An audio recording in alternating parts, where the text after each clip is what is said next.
Okay, so reactions to European World Cup qualifying groups A, B, and H. Um, the Netherlands coach Dick Advocat said that there was no way Sweden would beat Luxembourg 8-0. Sweden beat Luxembourg 8-0. The same team that drew with France away from home, losing to Sweden on the road 8-0. That's football for you. Sweden now in prime position to finish in the top two spots of this group. Um, they have to lose spectacularly to the Netherlands, I believe tomorrow or so, to not finish in the playoff spot at least. So the Netherlands have a lot of work to do. They're most likely going to be eliminated. But it was an emphatic victory for the Swedes, nonetheless, over Luxembourg. Speaking of the Netherlands almost eliminated themselves the other day when they allowed Belarus to come back into the match. They're playing on the road in Belarus. 1-0. Belarus tied it up 1-1. And it took a penalty and then a subsequent goal to put it away in the last 10 or so minutes of the match to win unconvincingly on the road 3-1 in Belarus to keep themselves alive. But they were on the brink of elimination as early as just a couple days ago. Or was it yesterday? I don't remember. A couple days ago. Netherlands have to beat Sweden, I believe, 7-0. In order for Netherlands to have a chance to go to the playoffs, they have to beat Sweden at home. They play at home, but they have to beat them 7-0. And I don't see it happening. I mean, anything's possible in football, but I just don't see it happening. France almost themselves putting themselves in a tight spot with a narrow 1-0 victory on the road in Bulgaria. With a goal early on that proved to be the only goal. Hugo Lloris had to make a few saves throughout the match to keep Bulgaria out of contention. But Bulgaria were in contention for all of the match, being down only 1-0. If Bulgaria had gotten the equalizer, Sweden would be sitting on top of the group right now, 1 point ahead of France. But France did just barely enough to put themselves in favorable position to top this group. Elsewhere, in Group B, Switzerland with a relatively comfortable victory at home against Hungary. They were beating them 4-0. Hungary scored. Then they were at 5-1 when they scored again, and then Hungary got another one. But 5-2 victory over Hungary. Switzerland is cruising at the top of the table with an almost perfect record. Portugal are right behind them with a 2-0 victory on the road against Andorra.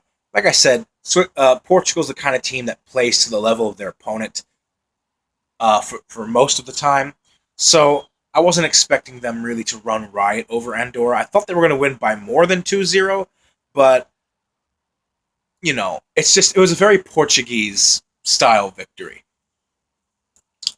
And they are below Switzerland with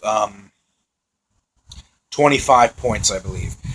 For large stretches of this match, when both matches being played at the same time, Switzerland was through to the World Cup in the live standings because Switzerland went ahead against Hungary before Portugal scored against Andorra, because Portugal went into halftime against Andorra on the road 0-0.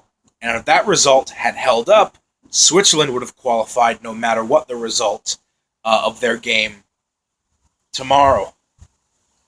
So yeah,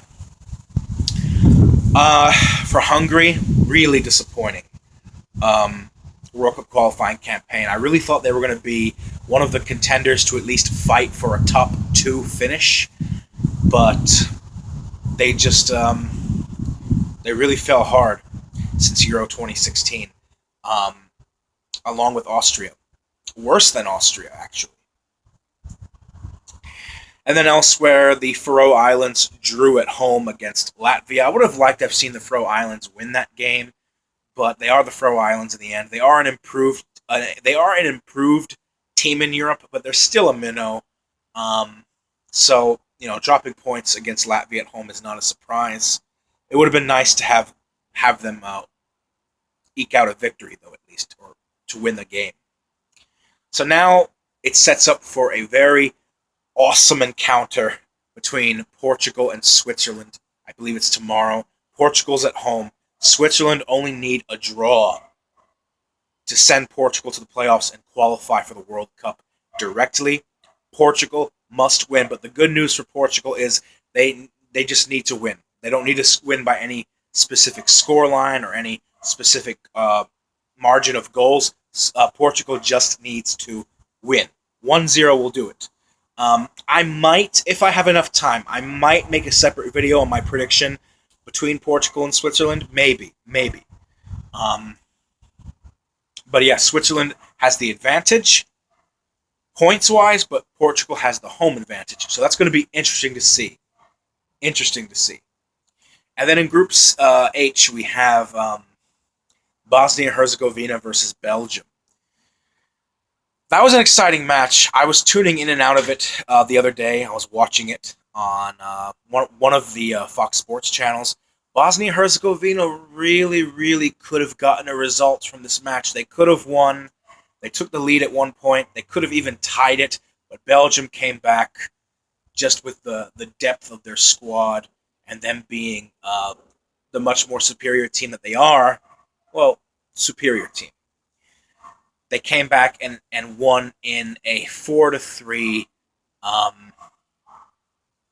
exciting game. It was a thriller, honestly. So Bosnia and Herzegovina took a big blow to their World Cup chances by not getting at least a draw. They just couldn't defend. They really could not defend. Elsewhere, Cyprus almost gave Greece a scare by going ahead first, but Greece responded with 2 quick goals. All 3 goals coming in the first half. The game would stay that way until halftime and all the way through to the end of the second half, the end of the game. Greece held on for a 2-1 victory on the road against their brothers of Cyprus. So Greece is now, I believe, in second place in their group. They have a pretty decent chance of going to the playoffs ahead of Bosnia and Herzegovina, because it's very unlikely that Greece will drop points to Gibraltar tomorrow. It's possible, but it's not likely, especially they're playing at home too against Gibraltar. Speaking of Gibraltar, Gibraltar lost to Estonia 6-0 at home. I thought Estonia would win this match, but I didn't think they would win so comfortably because Estonia are, I would say they're a 5th tier side in Europe, just above the 6th tier side, the very worst teams like Gibraltar, but they won 6-0 in Gibraltar, and that was a relatively a great result for them, because had Cyprus held on for a tie against Greece, Estonia would still be alive, and Cyprus would still be alive. You'd have those 4 teams that are below Belgium still alive, with the exception of Gibraltar, who was already eliminated. So it's looking like Estonia will close out nicely. They play at home against Bosnia and Herzegovina. That's a winnable game, in my opinion. I think that's going to be really close. I could see Estonia getting a draw, or even if Bosnia is really poor, maybe Estonia can squeeze out a win at home to give their fans something to be happy about. But, Group H's games were pretty close. Bosnia-Herzegovina against Belgium. I really wanted Bosnia-Herzegovina to get some kind of a result. Cyprus almost upsetting Greece as well. Estonia looks like they are a very much improved team in Eastern Europe. It'll be interesting to see what Estonia does in the coming years. I think they have some bright young talent there. So thank you guys for watching. I'm gonna go watch the Wales Republic of Ireland match right now because it's on TV. Really excited about that. So I'll catch you guys later. Until then, much love and peace out.